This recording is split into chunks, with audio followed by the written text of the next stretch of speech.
राधे राधे। पुरुषोत्तम मास अध्याय 4 की कथा। पुरुषोत्तम मास में भगवान श्री कृष्ण की भक्ति कथा और दान का विशेष महत्व बताया गया है।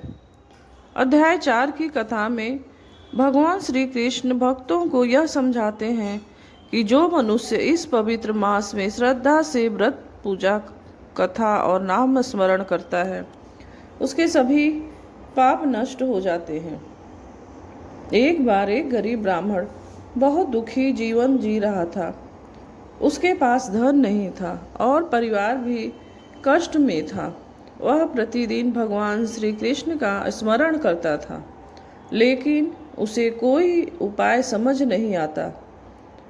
एक दिन एक संत ने उसे पुरुषोत्तम मास का महत्व बताया और कहा कि इस महीने में भगवान श्री कृष्ण की पूजा, कथा, श्रवण, दान और उपवास करने से जीवन के दुख दूर होते हैं। ब्राह्मण ने पूरे श्रद्धा भाव से पुरुषोत्तम मास का व्रत किया। वह प्रतिदिन सुबह स्नान करके भगवान श्री कृष्ण की पूजा करता, ओम नमो भगवते वासुदेवाय मंत्र का जाप करता और कथा सुनता था। महीने के अंत में भगवान श्री कृष्ण उसकी भक्ति से प्रसन्न हुए और उसे दर्शन देकर आशीर्वाद दिए।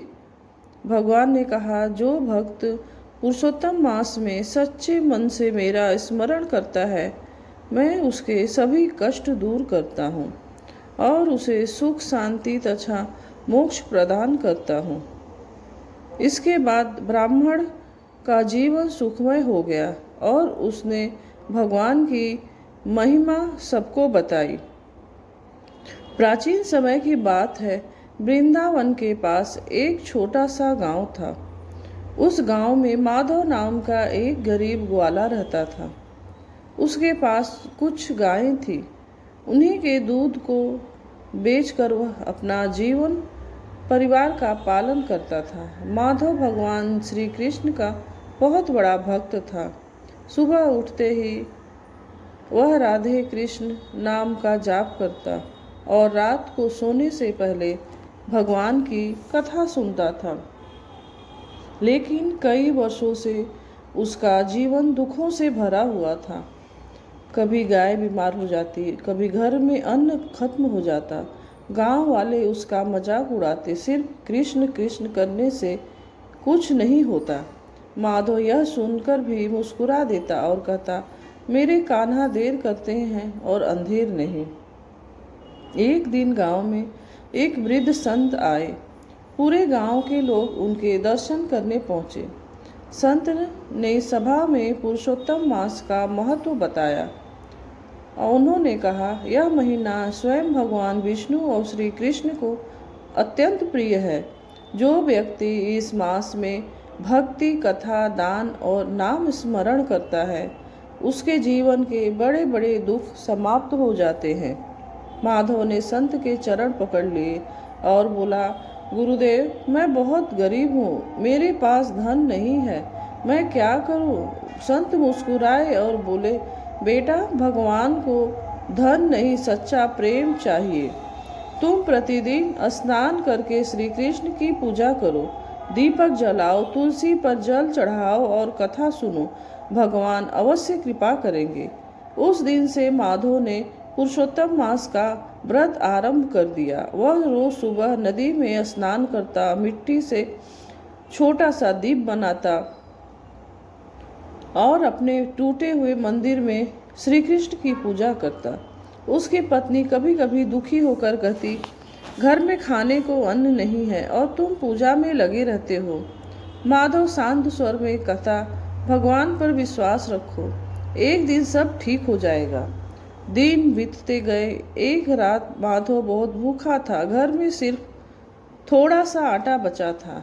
उसकी पत्नी ने 2 रोटियां बनाई। तभी दरवाजे पर एक वृद्ध भिखारी आया और बोला, बेटा, बहुत भूखा हूँ, कुछ खाने को मिल जाए।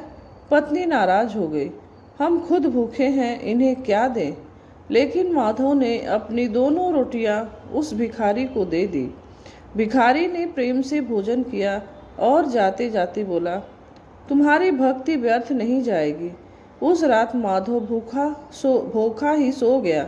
आधी रात को उसे एक अद्भुत सपना आया। उसने देखा कि पूरा वृंदावन प्रकाश में जगमगा रहा है। बांसुरी की मधुर ध्वनि गूंज रही है। सामने पीताम्बर धारण किए, मुकुट लगाए, हाथ में मुरली ले भगवान श्री कृष्ण खड़े हैं। माधव की आंखों से आंसू बहने लगे। वह भगवान के चरणों में गिर पड़ा।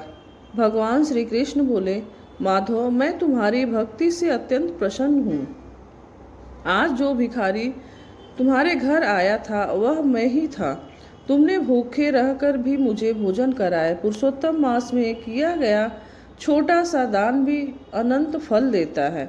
माधव हाथ जोड़कर बोला, प्रभु, मुझे धन नहीं चाहिए, बस आपकी भक्ति कभी कम न हो।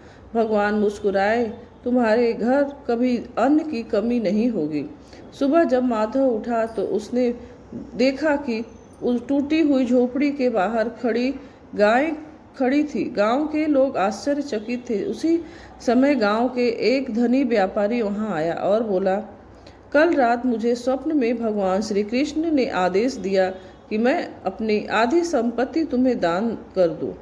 पूरा गांव यह चमत्कार देखकर हैरान रह गया। जो लोग पहले माधव का मजाक उड़ाते थे वही उसके चरण छूने लगे, लेकिन माधव का मन कभी अहंकार में नहीं डूबा। वह पहले की तरह भगवान की सेवा करता रहता। उसने गांव में एक सुंदर श्री कृष्ण मंदिर बनवाया, जहां प्रतिदिन पुरुषोत्तम मास की कथा होने लगी। कुछ समय बाद फिर पुरुषोत्तम मास आया। इस बार पूरे गांव में व्रत रखा। हर घर में दीपक जलने लगे, कथा होने लगी और राधे कृष्ण नाम गूंजने लगा। एक दिन मंदिर में कथा के समय अचानक तेज प्रकाश हुआ। सभी लोगों ने देखा कि मंदिर में स्वयं भगवान श्री कृष्ण प्रकट हुए हैं। उसने हाथ में मुरली ली और चेहरे पर दिव्य मुस्कान। भगवान बोले, जो भक्त पुरुषोत्तम मास में श्रद्धा से मेरी पूजा करता है उसके जीवन से दुख और दरिद्रता दूर कर देता हूँ। जो कथा सुनता और दूसरों को सुनाता है उसे मेरे धाम की प्राप्ति होती है। इतना कहकर भगवान अंतर्ध्यान हो गए। पूरा गांव राधे कृष्ण से जयकारों से गूंज उठा। उस दिन के बाद वह गांव दूर दूर तक प्रसिद्ध हो गया। लोग वहां आकर पुरुषोत्तम मास की कथा सुनते और श्री कृष्ण की भक्ति में लीन हो जाते हैं। पुरुषोत्तम मास भगवान श्री कृष्ण के अत्यंत प्रिय है। सच्चे मन से की गई भक्ति व्यर्थ नहीं जाती। गरीब हो या अमीर, भगवान केवल प्रेम देखते हैं। भूखे को भोजन कराना सबसे